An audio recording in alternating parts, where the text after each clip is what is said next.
जय श्री कृष्णा मित्रों, गीता ज्ञान चैनल में आपका स्वागत है। दोस्तों, माँ बाप के अच्छे और बुरे कर्मों का फल उनकी औलाद को भोगना पड़ता है। यह बात कहाँ तक सही है?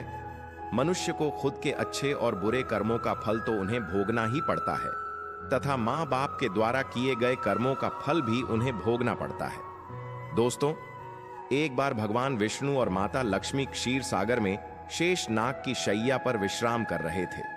तभी माता लक्ष्मी कहती हैं, हे स्वामी, क्या माँ बाप के अच्छे और बुरे कर्मों का फल पुत्र को भोगना पड़ता है? तभी भगवान विष्णु कहते हैं, हे देवी, अवश्य ही भोगना पड़ता है। आज हम आपको एक प्राचीन समय की बहुत ही महत्वपूर्ण कथा सुनाते हैं, जिसे सुनने के बाद आपको पता चल जाएगा कि कैसे माँ बाप के पुण्य कर्मों का फल और बुरे कर्मों का फल उनकी औलाद को मिलता है या भोगना पड़ता है। दोस्तों, फिर भगवान विष्णु कथा को आरंभ करते हैं और कहते हैं, हे देवी, प्राचीन काल की बात है। एक गांव में एक किसान रहता था। वह किसान बहुत ही गरीब था। किसी तरह से मेहनत और मजदूरी करके अपने घर का खर्च चलाता था। उसे मजदूरी में दिन भर काम करने के बाद 20 रुपए मिलते थे।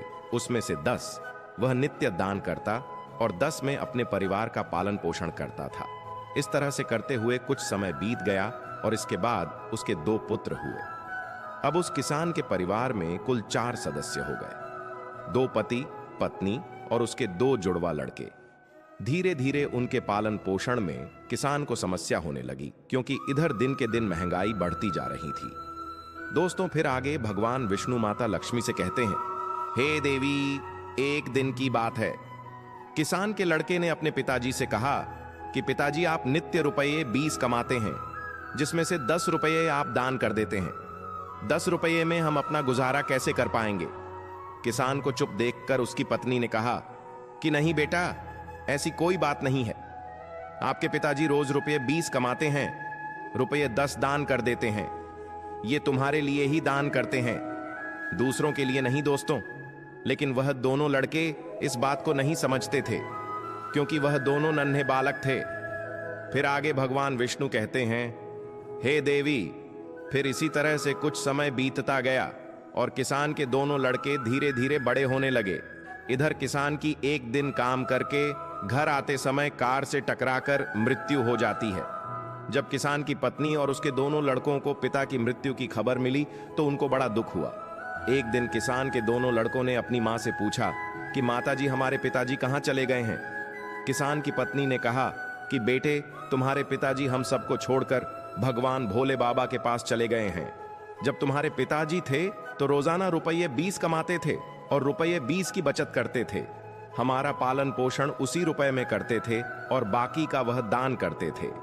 अब हमारा पालन पोषण कैसे होगा? कैसे हमारा पेट भरेगा? मां ने अपने दोनों बच्चों से कहा, पुत्रों, जिस घर में गरीबी होती है उसका कोई सहायक नहीं होता है। उसे सभी दूर भागने लगते हैं सिवाय भगवान के, क्योंकि वही गरीबों के सहायक होते हैं। बेटों ने अपनी मां से कहा कि मां, ऐसा मत सोचिए। हम दोनों भाई भगवान भोले बाबा के पास जाएंगे और अपने पिता को लेकर आएंगे, क्योंकि हमने सुना है भगवान भोले बाबा बड़े दयालु हैं। हमारे दुखों को देखकर हमारे ऊपर अवश्य ही उन्हें दया आएगी और वह हमारे पिताजी को हमारे साथ अवश्य ही भेज देंगे। मित्रों, फिर आगे भगवान विष्णु कहते हैं, हे देवी, बच्चों की बात पर उनकी मां ध्यान नहीं देती है।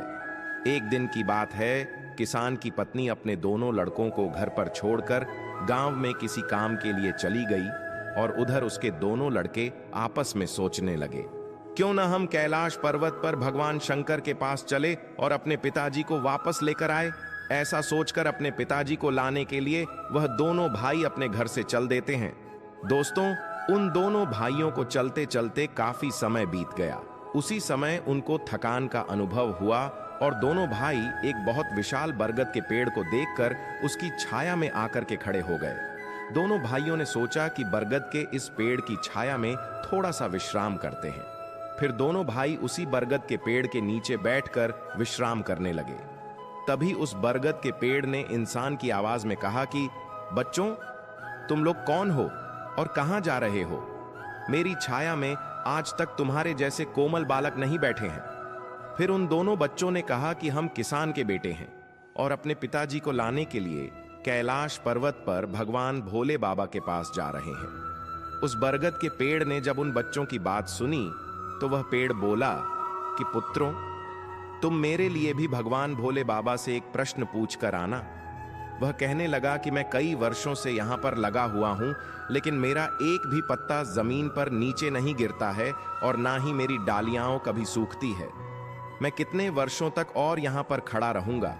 मैंने अपने पूर्व जन्म में ऐसा कौन सा पाप किया है जिस कारण से मुझे इस योनि से मुक्ति नहीं मिल पा रही है? इसका कौन सा कारण है? तब उन दोनों लड़कों ने कहा कि ठीक है, हम भगवान भोले बाबा से तुम्हारा यह प्रश्न जरूर पूछ कर आएंगे दोस्तों। फिर आगे भगवान विष्णु माता लक्ष्मी से कहते हैं, हे देवी। इतना कहकर वह दोनों बालक वहां से आगे चले जाते हैं। चलते चलते रास्ते में उन्हें एक बहुत ही भयानक बड़ा सा सांप मिल गया।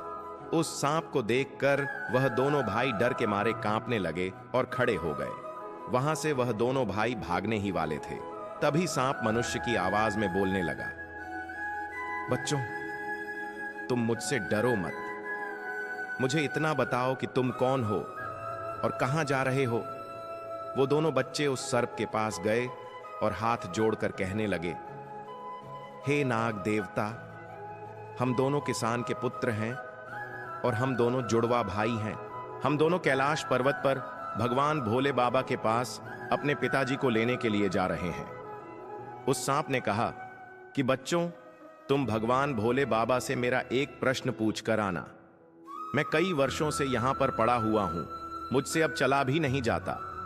मेरे शरीर में इतनी जान नहीं है कि मैं थोड़ा सा भी चल फिर सकूं। मैंने अपने पूर्व जन्म में ऐसा कौन सा पाप किया है जिस कारण से मुझे इस योनि से मुक्ति नहीं मिल पा रही है? इसका कौन सा कारण है? तब उन लड़कों ने कहा, ठीक है, हम भगवान भोले बाबा से तुम्हारा यह प्रश्न पूछ करके जरूर आएंगे। दोस्तों, फिर आगे भगवान विष्णु माता लक्ष्मी से कहते हैं, हे देवी। इतना कहकर वह दोनों लड़के आगे चलने लगे। फिर चलते चलते रास्ते में उन्हें एक सेठ जी मिले। सेठ ने कहा कि बच्चों, तुम दोनों कौन हो और इतनी कड़ी धूप और गर्मी में कहां जा रहे हो? देखने में तो तुम बड़े ही सुकुमार और कोमल लग रहे हो। उन लड़कों ने कहा कि सेठ जी, हम दोनों किसान के बेटे हैं और हम दोनों सगे जुड़वा भाई हैं। हम दोनों कैलाश पर्वत पर भगवान भोले बाबा के पास अपने पिताजी को लाने के लिए जा रहे हैं। उस सेठ ने कहा कि तुम भगवान शिव से मेरा एक प्रश्न पूछ कर आना।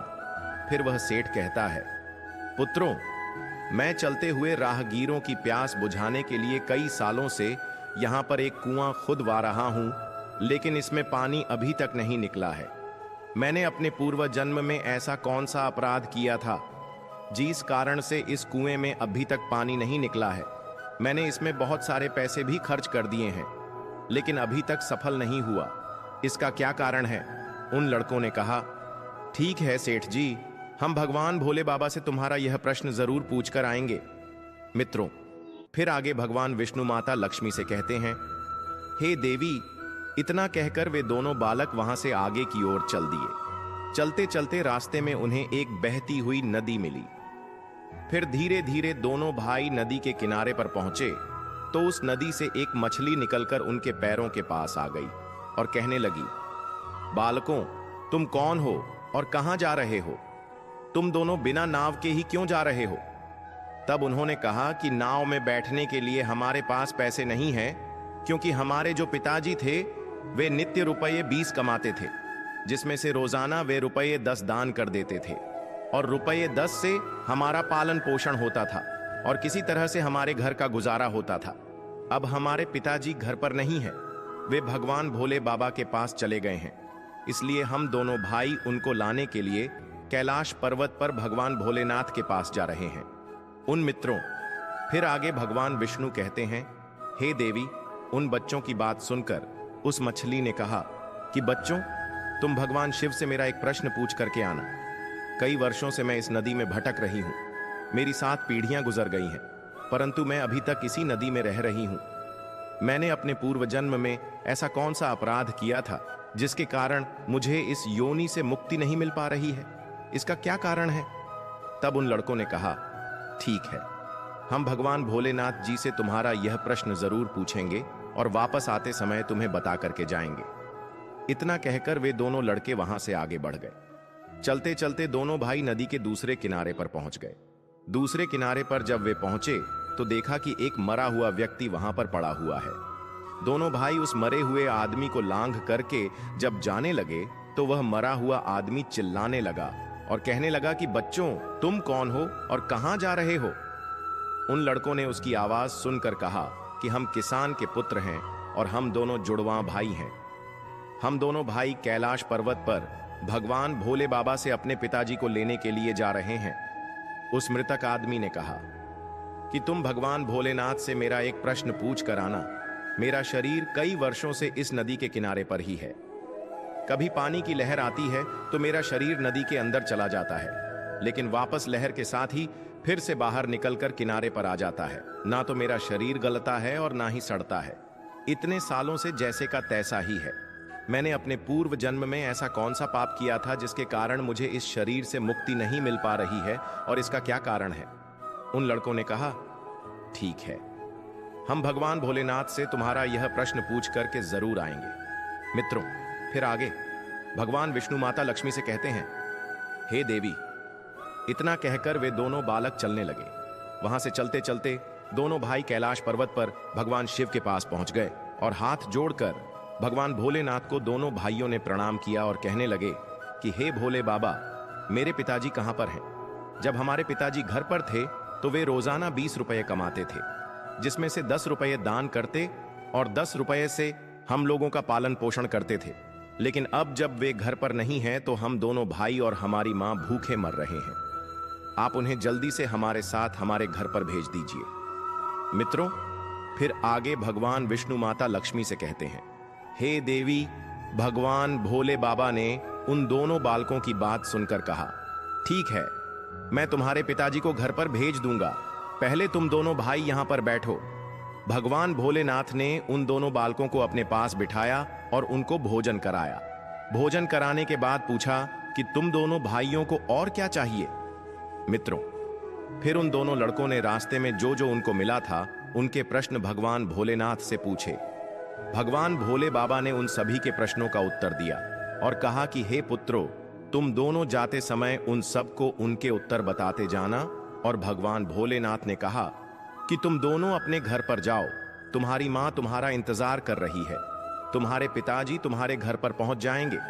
फिर दोनों भाई भगवान भोलेनाथ को प्रणाम करके वहां से वापस अपने घर के लिए चलने लगे। चलते चलते रास्ते में सबसे पहले उन्हें वहीं मरा हुआ आदमी मिला जो नदी के किनारे पर पड़ा हुआ था। उन दोनों लड़कों को देखकर वह मरा हुआ आदमी कहने लगा, बच्चों, तुमने भगवान भोले बाबा से मेरा प्रश्न पूछा था। तब उन्होंने कहा कि हां, हमने भगवान भोलेनाथ से तुम्हारा प्रश्न पूछा था। भगवान भोलेनाथ ने कहा कि तुम पहले बहुत बड़े विद्वान थे, परंतु किसी को भी अपना ज्ञान नहीं बांटा। अब मर गए तो वह ज्ञान तुम्हारे अंदर ही अंदर खोल रहा है। जब तक तुम अपना ज्ञान किसी को नहीं बांटोगे तब तक तुम्हारी आत्मा को शांति नहीं मिलेंगे। फिर मित्रों, आगे भगवान विष्णु माता लक्ष्मी से कहते हैं, हे देवी। फिर उस मृतक आदमी ने कहा कि बच्चों, अब ऐसी हालत में मेरे पास ज्ञान लेने के लिए कौन आएगा? तुम ही मेरा ज्ञान ले लो। फिर उस मृतक आदमी ने दोनों भाइयों को जितना भी उसके पास ज्ञान था वह सारा ज्ञान उन दोनों बालकों को दे दिया, और ज्ञान देने के बाद तुरंत ही उसकी आत्मा को मोक्ष की प्राप्ति हो गई। फिर दोनों भाई वहां से आगे चल पड़े। चलते चलते उन्हें वहीं मछली मिली। मछली ने कहा कि बच्चों, क्या तुमने भगवान भोले बाबा से मेरा प्रश्न पूछा था? उन दोनों बालकों ने कहा कि हां, भगवान भोलेनाथ से मैंने तुम्हारा प्रश्न पूछा था।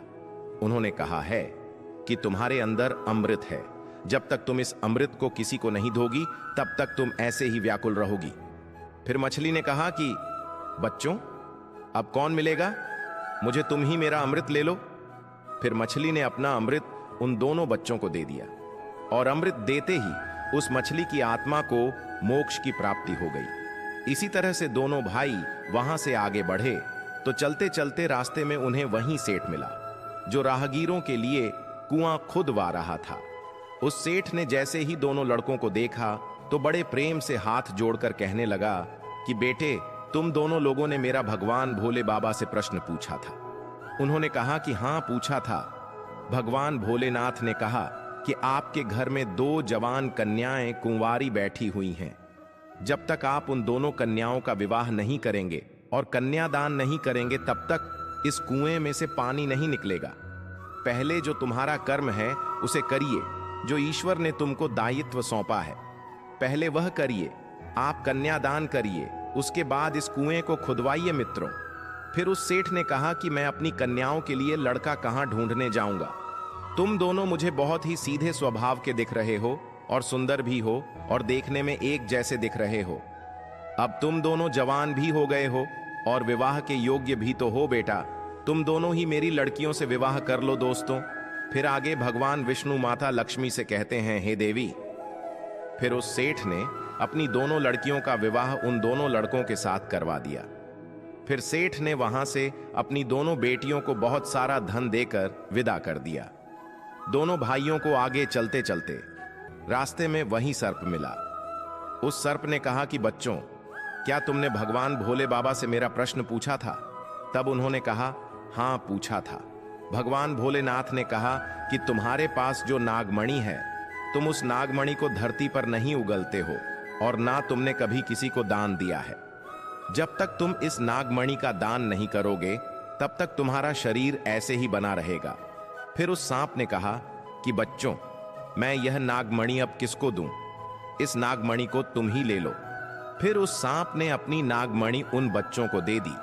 दोस्तों, नागमणि को देते ही उसकी आत्मा को मोक्ष की प्राप्ति हो गई। इस तरह से वे दोनों भाई अपनी पत्नियों को लेकर फिर आगे चलने लगे। चलते चलते रास्ते में उन्हें वहीं बरगद का विशाल पेड़ मिला, जिसके नीचे छाया में वे विश्राम करने के लिए बैठे थे। उसने पूछा कि बच्चों, क्या तुमने भगवान भोले बाबा से मेरा प्रश्न पूछा था? उन्होंने कहा, हाँ, पूछा था। भगवान भोलेनाथ ने कहा कि पूर्व जन्म में तुम्हारा काम गुरुकुल में बच्चों को शिक्षा देना था। तुम्हारा पद एक गुरु का था, परंतु तुम उसके बदले में छोटे छोटे बच्चों से अपना काम करवाते थे, हाथ पैर दबवाते और उन्हें अच्छी तरह से शिक्षा नहीं देते थे। तुम पूर्व जन्म में बहुत बड़े विद्वान थे, परंतु तुमने उन बच्चों को शिक्षा नहीं दी। उन बच्चों के श्राप के कारण तुम हिलडुल नहीं सकते। तुम्हारे अंदर जो ज्ञान भरा हुआ है, उसे किसी को दे देना। इसके बाद तुम्हें फिर मोक्ष की प्राप्ति होगी। मित्रों, फिर आगे भगवान विष्णु माता लक्ष्मी से कहते हैं, हे देवी। उन दोनों लड़कों की बात सुनकर उस पेड़ ने कहा कि अब मैं यह ज्ञान किसे दूंगा, तुम ही ले लो। फिर उस बरगद के पेड़ ने दोनों भाइयों को जितना भी उसके पास ज्ञान था सब दे दिया। जैसे ही उस बरगद के पेड़ ने उन दोनों बच्चों को अपना ज्ञान दिया, तो उसकी भी आत्मा को शांति मिल गई और वह उस पेड़ की योनि से मुक्त हो गया। फिर दोनों भाई अपनी पत्नियों के साथ चलते चलते अपने घर पहुंच गए। जब दोनों भाई अपने घर पहुंचे, तो किसान की पत्नी उनको देख करके बड़ी खुश हुई और कहने लगी कि तुम दोनों कहां चले गए थे और यह दोनों लड़कियां तुम्हारे साथ कौन हैं? फिर दोनों भाइयों ने जो भी उनके साथ घटनाएं घटी थीं, वह सब कुछ अपनी मां को बता दी। फिर दोस्तों, आगे भगवान विष्णु माता लक्ष्मी से कहते हैं, हे देवी, अब उन दोनों बच्चों को ज्ञान हो चुका था कि हमारे पिताजी वापस नहीं आ सकते। अब उनकी मुक्ति हो चुकी है। उनके पिताजी ने जो दान धर्म किया था, उसका फल उन दोनों भाइयों को भगवान भोले बाबा ने दे दिया। मित्रों, इस प्रकार से भगवान विष्णु ने माता लक्ष्मी को बताया है कि माता पिता के अच्छे और बुरे कर्मों का फल उनकी औलाद को कैसे प्राप्त होता है और पूर्व जन्म के कर्मों का फल व्यक्ति को कैसे मिलता है और उसके पिता द्वारा किए गए पाप और पुण्य कर्म भी उसके बच्चों को कैसे मिलते हैं। दोस्तों, हर व्यक्ति अपने जीवन में अपनी किस्मत को बदलना चाहता है और वह अपनी किस्मत बदलने के लिए बहुत कड़ी मेहनत तथा परिश्रम करता है, परंतु फिर भी उसकी किस्मत नहीं बदलती है। क्या सच में मनुष्य अपनी किस्मत को बदल सकता है? यदि बदल सकता है, तो उन्हें किन बातों का ध्यान रखना चाहिए और परिश्रम करना चाहिए?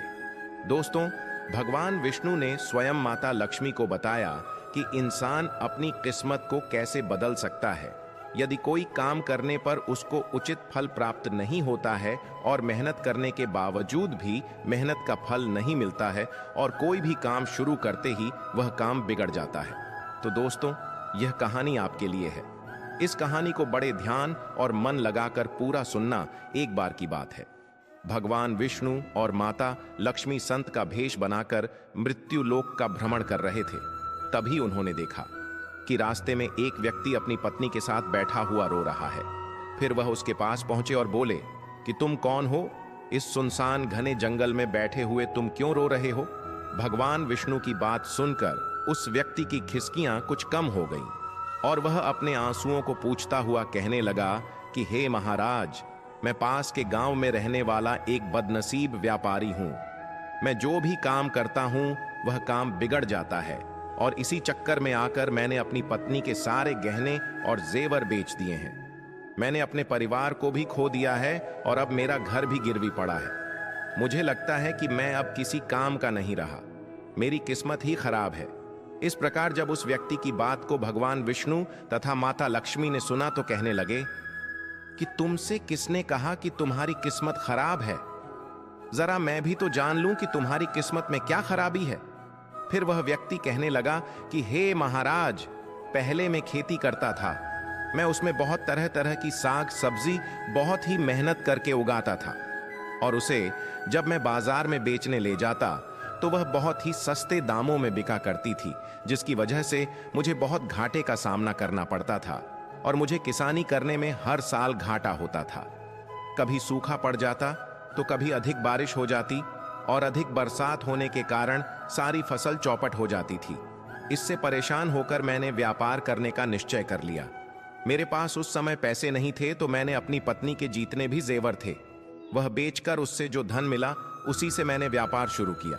जब व्यापार नहीं चला तो शुरू में परिवार वालों ने मेरा साथ दिया, लेकिन जैसे तैसे मुझे नुकसान होने लगा।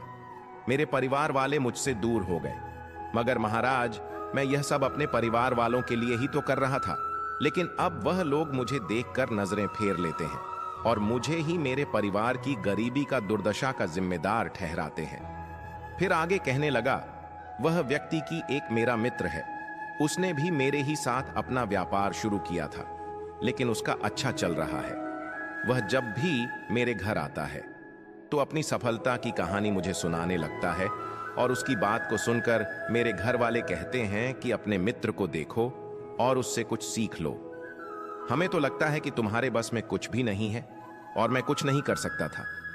महाराज, उन लोगों की बातों को सुनकर कि मुझे भी अब लगने लगा है कि शायद मेरे जीवन में अब कुछ नहीं होने वाला है। अब तो मुझे अपना जीवन ही इस तरह से लगने लगा है कि जैसे अब कुछ नहीं होगा। मेरे मन में कभी कभी ख्याल आता है कि मैं अपने जीवन को ही समाप्त कर दूं। मैं यहाँ पर इसी इरादे से आया था, लेकिन मैं हिम्मत नहीं कर पाया, इसीलिए यहाँ एकांत में बैठकर रो रहा था। उस व्यक्ति की बात को सुनकर भगवान विष्णु कहने लगे, तो यह बात है, क्या तुम इसके अलावा और भी कुछ कहना चाहते हो? फिर वह व्यक्ति कहता है, महाराज, एक तो मेरा काम खराब हो जाता है और दूसरा मेरा मित्र मुझे हर समय नीचा दिखाने का प्रयत्न करता रहता है। मुझे उस समय समझ में नहीं आता कि मैं अब क्या करूं और क्या ना करूं। भगवान विष्णु कहने लगे, क्या तुम अपने मित्र की बात को सुनकर वास्तव में दुखी हो जाते हो? उसने कहा, हाँ महाराज, मैं अपने मित्र की बात को सुनकर बहुत दुखी हो जाता हूं। फिर भगवान विष्णु कहने लगे, तुम्हें किस बात का दुख होता है, अपने असफल होने का या फिर मित्र के सफल होने का? फिर वह व्यक्ति एक पल सोचता है और उत्तर देता है, महाराज, अगर मैं सच कहूं तो मुझे अपने असफल होने का उतना दुख नहीं होता जितना कि मुझे मेरे मित्र के सफल होने से होता है। भगवान विष्णु कहते हैं कि यदि तुम्हारा मित्र असफल हो जाए तो क्या तुम्हें खुशी होगी? फिर वह व्यक्ति कहने लगता है कि महाराज, मुझे बहुत खुशी होगी। फिर भगवान विष्णु कहते हैं कि इसका मतलब तो यह हुआ कि तुम्हारी खुशी तुम्हारे मित्र पर निर्भर है। अगर वह चाहे तो तुम्हें खुश कर सकता है और अगर वह चाहे तो तुम्हें दुखी कर सकता है। तुम स्वयं ना तो खुश हो सकते हो और ना ही दुखी हो सकते हो, अर्थात तुम अपने मित्र के पूरी तरह से गुलाम हो गए हो। इसीलिए मुझे लगता है कि तुम्हारा कुछ भी नहीं हो सकता। दोस्तों, जब विष्णु जी ने थोड़ी नाराजगी दिखाई और वहां से आगे जाने लगे तो वह व्यक्ति हाथ जोड़कर कहने लगा कि हे महाराज, आप मुझे छोड़कर मत जाइए। आपकी बातों को सुनकर मुझे कुछ आशा बन रही है। फिर आगे भगवान विष्णु कहने लगे कि यदि तुम मेरी बात मानने के लिए तैयार हो तो मैं तुम्हें बताने को तैयार हूं। हमेशा ध्यान रखना, जब हम या कोई भी व्यक्ति किसी से आशा बांध लेता है तो वह उस पर निर्भर हो जाता है, और ऐसे में हमारी खुशी और दुख भी उसी पर निर्भर होने लगते हैं। इससे बेहतर है कि तुम अपने आप से आशा बांधो। जब तुम ऐसा करोगे और साथ ही पूरे प्रयत्न के साथ काम करोगे तो तुम्हें सफलता अवश्य प्राप्त होगी। दोस्तों, इस प्रकार विष्णु जी ने अपनी बात को आगे बढ़ाते हुए कहा कि तुम्हें लगता है कि तुम्हारा मित्र तुम्हें दुखी करने आता है, पर अगर तुम उसकी बातों पर विचार करो तो वह बात बिल्कुल सही कहता है। तुम्हें अपने मित्र की बातें खराब लग सकती हैं, मगर मेरी नजर में तुम्हारे मित्र की बातें बिल्कुल खराब नहीं हैं। वह अपने संघर्ष और अनुभव की बातें तुम्हें बताता है। तुम अपने मित्र की बात को ध्यान से सुनकर उनकी बातों को अपने जीवन में उतार कर बहुत कुछ सीख सकते हो, परंतु तुमने कभी ऐसा नहीं किया होगा क्योंकि तुम्हें उससे ईर्ष्या होती है। तुम्हें इसलिए उसे धन्यवाद करना चाहिए कि तुम्हें घर बैठे वह अनुभव दे रहा है, क्योंकि तुम्हारा मित्र तुम्हें अपनी सफलता की कहानी सुनाता है कि वह सफल कैसे हुआ है। इसीलिए अब से तुम उसके अनुभवों का लाभ उठाओ और एक नई शुरुआत करो। कर्म करते जाओ, हार मत मानो। एक दिन तुम्हें सफलता अवश्य मिलेंगे। आज तुम जिसे अपना बुरा वक्त या बुरी किस्मत कह रहे हो, एक दिन यह बदल जाएगी और इसी के साथ तुम्हारे विचार भी बदल जाएंगे। फिर एक दिन देखना, तुम्हारी कड़ी मेहनत से तुम्हारा अच्छा वक्त शुरू होगा। तब तुम्हारा मित्र भी तुम्हें अपनी सफलताओं की कहानी नहीं सुनाएगा। तब वह तुम्हें अपनी असफलताओं की बातें बताएगा ताकि तुम उसकी बातें सुनकर भ्रमित हो जाओ और तुम्हारा आत्मविश्वास डगमगा जाए और तुम गलत निर्णय ले लो। लेकिन उस समय भी तुम्हें अपनी बुद्धि का प्रयोग करना होगा। तुम्हारा मित्र जैसे आज तुम्हें दुखी करने आता है, इसी तरह से उस समय भी तुम्हें दुखी करने वह जरूर आएगा, क्योंकि जिस तरह उसे दुखी देखकर कि तुम्हें मजा आता है, उसी तरह उसे भी तुम्हें दुखी देखने में उतना ही मजा आता है। विष्णु जी की बात को सुनकर वह व्यक्ति कहने लगा कि हे महाराज, आपने बिल्कुल सही कहा है, लेकिन मेरा सबसे बड़ा दुख यह है कि मेरे परिवार के लोग भी इसमें शामिल हैं। वास्तव में मैं तो अपने परिवार के लिए अच्छा करना चाहता हूँ, लेकिन वो लोग मेरी बात को समझने के लिए तैयार ही नहीं होते हैं। वो तो मुझे गलत कहते हैं, और अब तो बात इतनी बढ़ गई है कि मेरे परिवार वाले ही मेरा साथ छोड़ गए हैं। मेरे जीतने भाई हैं, सब अपने बीवी बच्चों को लेकर मुझसे अलग हो गए हैं, और सभी लोग अपना अपना खाना पानी भी अलग अलग बनाया करते हैं, और इस प्रकार से मेरा पूरा परिवार टूट कर बिखर गया है। अब कोई भी किसी की बातों को नहीं मानता है। आगे विष्णु जी कहने लगे, अब मैं तुम्हारी सारी बात समझ गया। तुम सांत्वना चाहते हो। इस दुनिया में सभी लोग सांत्वना ही चाहते हैं। हम और हर व्यक्ति चाहते हैं कि हम जब भी कुछ करें तो लोग हमारी प्रशंसा करें, लेकिन आमतौर पर ऐसा नहीं होता है, इसलिए हम दुखी हो जाते हैं। हमें लगता है कि हमारे मित्र परिवार वाले सब मतलबी हैं, लेकिन तुम अगर किसी को अपना परिवार मानते हो और उसके लिए कुछ काम भी करना चाहते हो, तो तुम्हें ऐसा क्यों लगता है कि तुम दूसरों के लिए कुछ कर रहे हो? वास्तव में तुम अपनी खुशी के लिए सब कुछ कर रहे हो। इसीलिए परिवार के लिए कुछ करना वास्तव में अपने लिए ही करना होता है। लेकिन अगर ऐसा करते समय तुम्हें लगता है कि तुम दूसरों के लिए कर रहे हो, तो तुम दुखी निश्चित ही रहोगे, और अगर तुम्हें लगता है कि तुम अपने लिए कर रहे हो तो तुम खुश रहोगे, क्योंकि जब तुम अपने लिए कुछ अच्छा करते हो या करना चाहते हो, तब तुम्हें सांत्वना की कोई जरूरत नहीं होती है। यह बात को सुनकर के उस व्यक्ति के चेहरे के भाव बदल गए और वह कहने लगा कि हे महाराज, आप बिल्कुल सही कह रहे हैं। मैं समझ गया कि अब तक मेरी खराब किस्मत इसलिए थी क्योंकि वह दूसरों के हाथों में थी। अब मैं अपनी किस्मत को अपने हाथों में रखूंगा और मैं कड़ी मेहनत और लगन के साथ फिर से काम शुरू करूंगा, और जब तक सफलता को प्राप्त नहीं कर लेता तब तक मैं किसी भी मायने में चैन से नहीं बैठूंगा। इस प्रकार विष्णु जी उस व्यक्ति की बात को सुनकर मुस्कुराए और एक डिब्बी निकालकर उस व्यक्ति को दे दी और कहा कि इस डिब्बी को तुम हमेशा अपने पास रखना। इसमें एक ऐसा राज छुपा हुआ है कि जब तुम बड़ी से बड़ी मुसीबत तथा दुखों में होगे तो इस डिब्बी में जो राज छुपा है वह तुम्हें दुखों से बाहर निकाल देगा।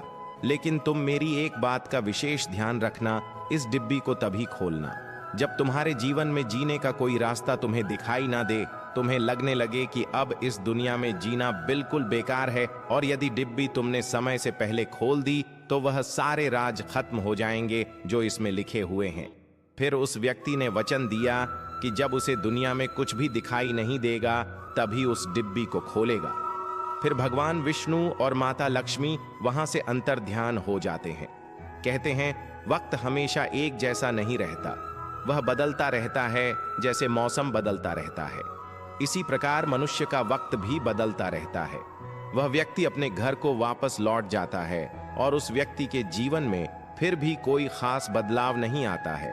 एक दिन उसके राज्य पर पड़ोसी राज्य ने चढ़ाई कर दी और फिर दूसरे राज्य के राजा ने उस राज्य पर कब्जा कर लिया। जिस राज्य में वह व्यापारी रहता था, राजा के सैनिकों ने चारों ओर लूट मार मचा दी। उन्होंने व्यापारी का सारा धन जितना भी उसके पास था वह सब लूट लिया। उसके घर में भी आग लगा दी जान बचाने के लिए। फिर उस व्यापारी को अपने परिवार के साथ वहां से भागना पड़ा। वह आदमी अपने परिवार के साथ कई दिनों तक इधर उधर भटकता रहा। वह दाने दाने को मोहताज हो गया। उसका बच्चा भी बीमार हो गया। इलाज के अभाव में वह तड़पने लगा। उस परिवार के पास फूटी कौड़ी भी नहीं थी।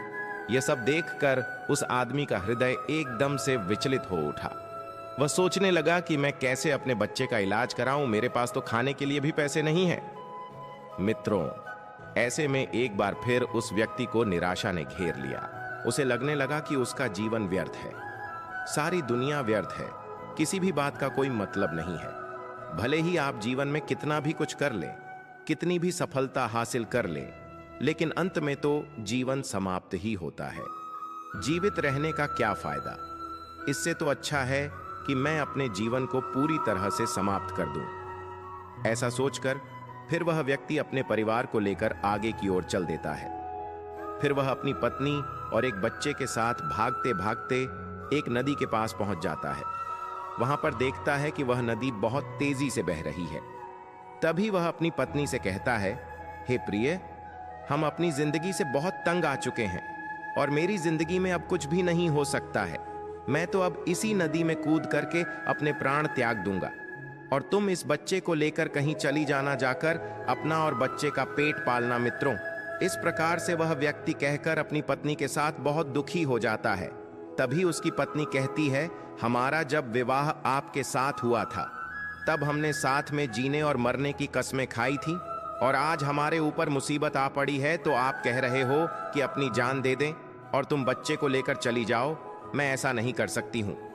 मैं भी अपने बच्चे के साथ इसी नदी में कूद कर जान दे दूंगी और तुम इस बच्चे को लेकर कहीं चली जाना, जाकर अपना और बच्चे का पेट पालना। मित्रों, इस प्रकार से वह व्यक्ति कहकर अपनी पत्नी के साथ बहुत दुखी हो जाता है। तभी उसकी पत्नी कहती है, हमारा जब विवाह आपके साथ हुआ था तब हमने साथ में जीने और मरने की कस्में खाई थीं, और आज हमारे ऊपर मुसीबत आ पड़ी है तो आप कह रहे हो कि अपनी जान दे दें और तुम बच्चे को लेकर चली जाओ। मैं ऐसा नहीं कर सकती हूँ। मैं भी अपने बच्चे के साथ इसी नदी में कूदकर जान दे दूंगी। वह आदमी अपने परिवार के साथ आत्महत्या करने ही वाला था कि उसे उसी समय भगवान विष्णु की वह डिब्बी याद आ गई, जिसे देते वक्त उन्होंने ने कहा था कि जब तुम्हें दुनिया में कहीं कुछ भी दिखाई ना दे, उस समय इस डिब्बी को खोलना। इस डिब्बी में जो पर्चा है उस पर्चे को खोल करके पढ़ना, तुम्हारा सारा दुख उसी समय दूर हो जाएगा। फिर इस प्रकार उस डिब्बी की याद आते ही उस आदमी ने वो डिब्बी निकाली और उसे बड़ी उत्सुकता के साथ खोला तो उसने देखा उस डिब्बी में एक पर्ची है, में कुछ लिखा हुआ था। उसे पढ़कर उस व्यक्ति की आंखों के आगे से निराशा का सारा जाल हट चुका था। उसमें लिखा था कि यह समय भी बीत जाएगा। कभी भी इंसान के दिन एक जैसे नहीं रहते हैं। जब खराब दिन थे तो उस आदमी के अच्छे दिन भी आए, और जब वह अच्छे दिन भी व्यतीत हो गए तो आज फिर से खराब दिन आ गए, तो हमेशा ही खराब दिन भी नहीं रहेंगे। आदमी को हिम्मत से काम लेना चाहिए, अपनी मेहनत के साथ अपने कार्य को करते रहना चाहिए। उसे एक ना एक दिन सफलता निश्चित रूप से मिलती है। दोस्तों, फिर वह आदमी अपने बीवी बच्चे को लेकर उस नदी के पास से अपने घर को चला जाता है। फिर से वह अपने खेतों में किसानी करने लगता है। इस बार वह अपने खेतों में साग सब्जी नहीं लगाता। इस बार वह अपने खेतों में बहुत सारे फलों के पौधे लगा देता है। फिर वह अपने खेतों में बहुत कड़ी मेहनत करता है। फलों को तोड़कर एक ठेले पर लगाकर बेचने लगता है। फिर उसके ठेले पर फल खरीदने बहुत सारे आदमी आने लगे। धीरे धीरे उसका फल का व्यापार बहुत तेजी से बढ़ गया और वह फिर से एक बहुत ही अमीर आदमी बन गया। जब उसके पास बहुत सारा पैसा हो गया तो वह एक आलीशान बंगला बनवा कर रहने लगा और इस प्रकार से उसके सारे दुख दूर हो गए। दोस्तों, आदमी ईमानदारी, विश्वास और लगन से जब कोई कार्य मेहनत से करता है तो मेहनत का फल उसे अवश्य मिलता है। इस प्रकार से उस पर्चे पर लिखी हुई बात को जब उस आदमी ने ध्यान से पढ़ा तो वह समझ गया कि मेरे बुरे दिन एक बार फिर से अच्छे हुए हैं और आज फिर से बुरे दिन आ गए हैं तो मेरे बुरे दिन यह भी फिर से टल जाएंगे। समय एक जैसा नहीं रहता है और एक दिन फिर वह व्यापारी अपनी मेहनत और लगन और ईमानदारी के बल पर उस शहर का सबसे बड़ा फलों का व्यापारी बन गया और अपनी पत्नी बच्चे के साथ वह खुशी खुशी से रहने लगा। दोस्तों, अगर इस वीडियो से आपने कुछ भी सीखा हो तो इस वीडियो को एक लाइक कर दीजिए और इस चैनल को सब्सक्राइब कर लीजिए। जय श्री राधे कृष्णा। धन्यवाद।